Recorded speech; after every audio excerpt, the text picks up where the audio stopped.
Hoje fazendo uma recapitulação da semana, o que aconteceu de mais importante nos mercados. Começando pelos Estados Unidos, tivemos uma queda drástica no valuation das empresas de software, muitas atingindo a mínima dos últimos anos, ServiceNow, Salesforce, Workday e várias outras empresas que foram afetadas pela divulgação da nova ferramenta da Anthropic, a nova versão do Claude, o Opus 4.6 e ferramentas de automação que podem ser grandes ameaças às empresas de software. Isso já era muito discutido, a Adobe também caiu muito, já era muito discutido há meses, que a inteligência artificial poderia abocanhar um grande espaço das empresas de software. Eu fiz um vídeo no YouTube, se você tiver interesse em entender com mais detalhes, vale a pena assistir. É um vídeo curto, mas que entrega muito conteúdo. Sobre os dados do emprego, houve o adiamento do non-farm payroll, porque houve aquele shutdown parcial, está previsto agora para ser divulgado na próxima semana, no dia 11 de fevereiro. Há uma grande preocupação, porque nos outros dados, ADP, JOLTS, já se vê uma desaceleração no mercado de trabalho, na abertura de postos de trabalho. É bem possível que haja uma diminuição sensível nessa divulgação, e isso leva a nova gestão do Kevin Warsh para que ele fique atento ao eventual corte de juros, caso haja essa percepção, lembrando do duplo mandato de controle da inflação em pleno emprego que o Fed detém. E o Kevin Warsh acredita que essa revolução da inteligência artificial vai produzir ganhos de produtividade que levarão à deflação ou à desinflação. E tudo isso parece corroborar um cenário de corte de juros com o Kevin Warsh. Lembrando ainda sobre essa nova presidência do Fed, dois fatores importantes. Primeiro, o gasto de CAPEX de inteligência artificial, que também foi notável a repercussão disso ao longo da semana com as Big Techs. As Big Techs estão com CAPEX na casa de 180, o Google 185 bi, Amazon 200 bi de dólares, Microsoft nessa casa também, todas essas, Meta também, todas essas empresas estão com CAPEX que, até lendo uma matéria do Wall Street Journal hoje, indicam que esse CAPEX já é maior do que a corrida para o homem chegar à Lua. Olha que coisa impressionante, é um gasto histórico, realmente é uma aposta de uma revolução industrial, e temos esse gasto já em 2% do PIB. É um marco histórico na economia norte-americana, e isso é um dado importante. Outra derivada ainda do Kevin Warsh seria essa queda do Bitcoin. Não necessariamente isso está vinculado, essa queda está vinculada estritamente à posição do Kevin Warsh de ser alguém visto pelo mercado como hawkish, mas também, claro, tem outros fatores, tem a questão do Bitcoin não ter se mostrado um safe haven, que está mais correlacionado com ativos de risco de tecnologia, o enxugamento de liquidez e vários outros fatores que levam a essa queda do Bitcoin e um pessimismo generalizado com o que pode acontecer com a criptomoeda e com os fundamentos que embasavam para aqueles que eram mais otimistas com o Bitcoin, né? De todo modo, como houve também uma entrada grande de institucionais, grandes gestoras, a BlackRock entrou, a Fidelity entrou, a tendência é que esse mercado se estabilize ao longo do tempo. Eu não vejo um colapso total do Bitcoin. Acho que, claro, é um ativo volátil, mas com o tempo, para quem tiver paciência, eu penso que as pessoas que estiverem comprando agora e comprarem nas quedas, que ao longo do tempo elas tendem a ter algum benefício, mas não é, de novo, não é uma recomendação de investimento, até porque eu não sou muito entusiasta de criptomoeda, mas como um fenômeno de diversificação e algo para ficar descorrelacionado, talvez valha a pena numa posição minúscula, né? Pelo menos isso é o que eu faço para mim, de novo, não é uma recomendação, converse com o seu assessor, avalie o seu perfil de risco. Esses são os principais dados, e queria ainda mais um dado importante nos Estados Unidos, que a confiança do consumidor de Michigan veio mais alta do que o esperado, né? A gente já consegue ver altas nesses marcadores nas últimas semanas, que são constantemente divulgados, e isso mostra que parece ter uma recuperação no sentimento do consumidor e nas expectativas, né? São vários indicadores, tem o sentimento do consumidor, expectativas do consumidor, que todos são divulgados pela Universidade de Michigan, e aparentemente já tem uma recuperação. O low foi lá por volta de novembro, dezembro de 2025, e agora a gente consegue ver que o consumidor está mais animado. Pode ser um bom sinal também para a economia norte-americana, mas o fato é que nós verificamos, além dessa compressão de múltiplos em software, uma rotação das techs, das big techs, para setores mais defensivos e de velho, clássico, portanto com preço-lucro mais baixo. Então, setor de financial, setor de energia, principalmente empresas ligadas à exploração de petróleo, e até healthcare, que também ficou bem para trás. As casas de investimento, as corretoras e sell-side têm indicado esses setores num movimento de rotação, e a tendência é que realmente o investidor procure agora o que ficou para trás, o que tem uma discrepância de valor, já que com esses gastos muito grandes das techs, o fluxo de caixa livre projetado para 2026 ou virá negativo ou virá muito abaixo.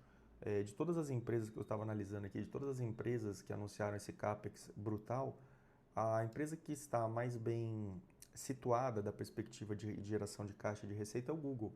O Google, mesmo com essa geração de caixa, tende a ter uma boa geração de fluxo de caixa livre ao longo do ano de 2026. As demais realmente parecem ficar numa situação mais perigosa. Acho que a Meta ainda escapa um pouco também. E a Amazon é que fica numa posição mais delicada. A Amazon, analisando o balanço da Amazon, se ela não tivesse declarado a marcação a mercado da posição em Anthropic e não tivesse declarado essa valorização, o lucro líquido viria praticamente nulo. Então tem que também tomar cuidado com as manobras contábeis. Na verdade, não é nem manobra contábil, é obrigação contábil de declarar no lucro líquido a marcação a mercado do investimento. Então, é uma questão mais técnica, mas aqui é importante a observação. Falando um pouco de Brasil, nós já temos agora um anúncio aí do Copom prevendo cortes a partir de março, e isso já leva a uma antecipação no mercado, e o mercado já precificando, quem sabe, uma taxa Selic aí de 12,25 para janeiro de 2027. Parece ser bem razoável, né? Janeiro de 27, essa taxa mais ou menos nessa casa. Hoje o DI negocia 13,36, porém até lá é possível que haja uma queda. Lembrando, né, o Focus prevê um juro mais baixo. Hoje na curva brasileira, se a gente olha o DI, ponto mais baixo é o janeiro 28, que está em 12,67, seria o ponto baixo da curva, e depois ela sobe de novo para os vértices mais longos. É importante analisar isso porque as expectativas vão pautando o mercado. Tem ainda, claro, o Ibov, as blue chips, na minha opinião, já subiram demais. Um fluxo muito forte, muito rápido. E é uma assimetria que, na minha visão como investidor, é pouco favorável.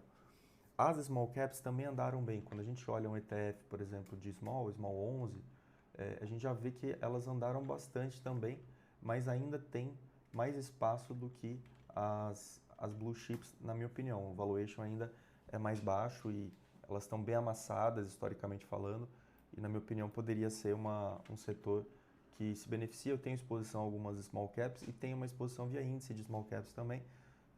Penso que é um conjunto de empresas que pode se beneficiar bastante dessa rotação.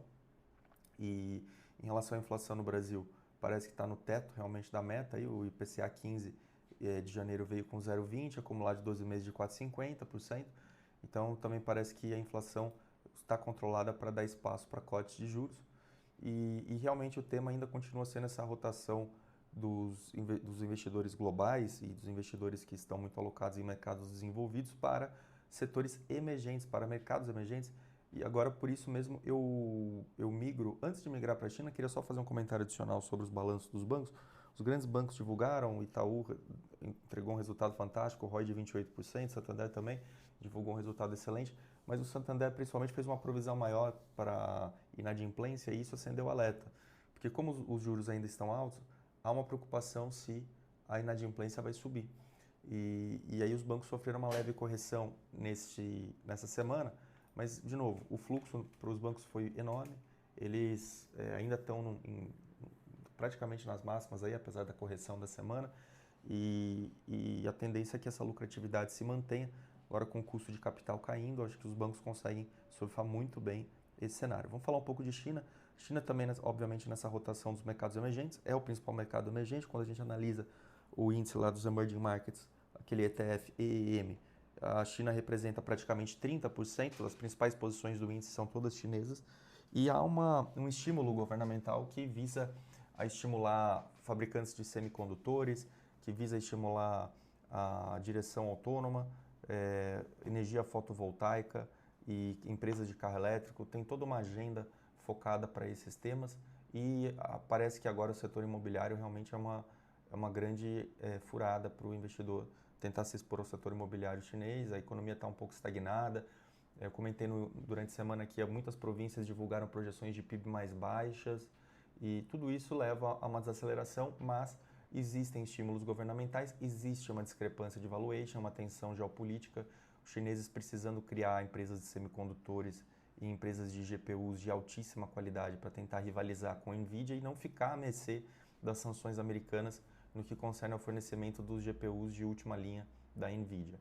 Esse é um ponto interessante também, que os semicondutores sofreram bastante, mas na sexta-feira em específico, Nvidia e Broadcom subiram muito, muito, muito, e eu particularmente, eu acho que faz todo sentido, porque se nós temos um CAPEX histórico das Big Techs e Hyperscalers, o investidor tem que olhar para onde vai esse CAPEX, quem se beneficia desse CAPEX, e obviamente Nvidia está se beneficiando muito, outras empresas, Broadcom também, que faz os TPUs para o Google, e outras empresas do setor, o ETF SOX, que é SOXX, que é o ETF de semicondutores, também nas últimas semanas tem subido muito, teve uma pequena correção mais ao final da semana, mas ainda terminou a semana em alta.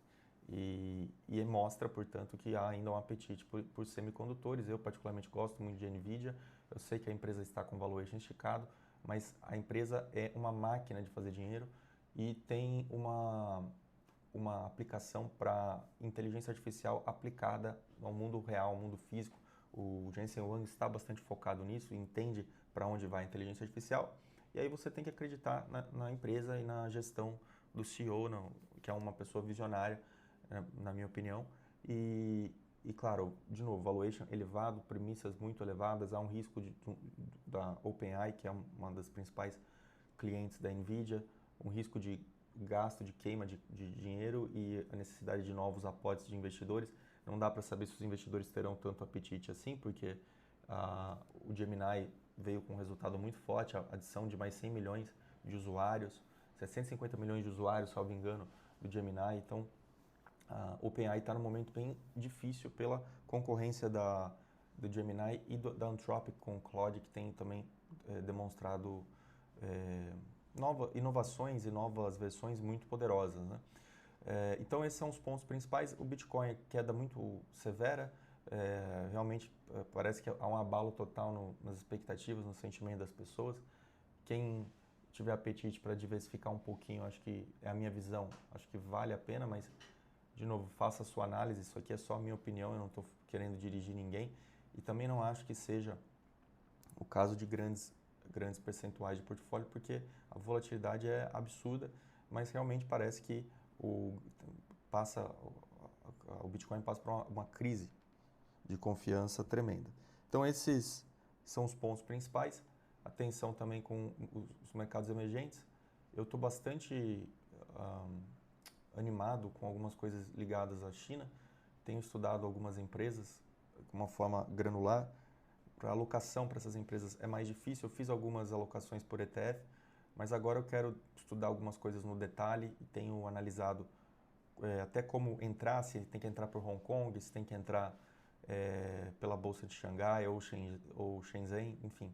Tem algumas questões regulatórias mais difíceis nessas situações, mas também é possível acessar essas bolsas chinesas e realmente pelo valuation mais atrativo e pelo incentivo governamental nessa briga geopolítica de liderança e quem vai ficar na vanguarda da tecnologia sofisticada, não só a inteligência artificial, e como eu disse, em outras questões também, a parte de energia fotovoltaica, semicondutores, elaboração de semicondutores, direção, veículos autônomos, entre outras questões ligadas também à independência energética dos chineses, tudo isso favorece algumas alocações mais diversificadas, mas que parece nesse momento ter mais assimetria do que o mercado norte-americano. Em relação ao CAPEX das Big Techs, só para finalizar, é muito alto?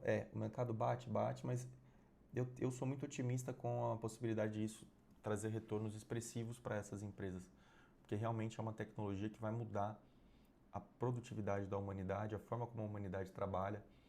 Tem riscos de afetar o mercado de trabalho, a verdade, desemprego em massa, tudo isso tem, mas também toda inovação tecnológica causa um rearranjo das ocupações e são criados novos trabalhos. Um exemplo que eu sempre dou é a questão do youtuber. 30 anos atrás não tinha profissão de youtuber. E hoje tem gente que vive do YouTube. E hoje tem a profissão influenciador digital, que foi agora até, aqui no Brasil, o governo até regularizou e formalizou a profissão para poder tributar os ganhos dessas pessoas. Então, as inovações tecnológicas terminam com trabalhos, mas também criam novos trabalhos. Então, também acho que é necessário ter um pouco de otimismo, como o próprio Elon Musk disse, é preciso ver o futuro com otimismo. Então, esses são os pontos principais. Bastante animado com emerging markets, algumas empresas aí que vale a pena analisar nesses setores que eu disse. E temos aí uma realocação das posições. Os investidores pouco animados com as Big Techs, que passaram a representar muito no índice, quase 50% do índice, portanto uma diminuição nessas posições e a busca por valor, a busca por posições mais defensivas. De todo modo, todos os mercados aí de ações no mundo todo em alta e a tendência é que seja um ano muito forte para as ações globais. Essa é a análise da semana. Espero que você tenha gostado. Bastante comentário pessoal meu, que é o que as pessoas sempre me cobram, que eu diga um pouco a minha opinião e vá comentando o que eu estou vendo. Espero que eu possa agregar a sua visão. Não, de novo, não faço aqui recomendação de investimento, mas compartilho muito do que eu estou estudando, do que eu estou analisando, para que você forme a sua opinião de maneira independente e converse com o seu assessor, tome suas decisões de maneira fundamentada e bem assessorada. Um ótimo final de semana e para quem for assistir amanhã o Super Bowl, que tenha um ótimo jogo. Estou muito animado com esse jogo, tende a ser uma bela partida, uma bela disputa entre as duas equipes. E também o intervalo com Bad Bunny e aquela animação para acompanhar os comerciais do intervalo, que são sempre os comerciais mais caros da história e sempre os comerciais mais bem elaborados e históricos da perspectiva do marketing. Um abraço, bom final de semana.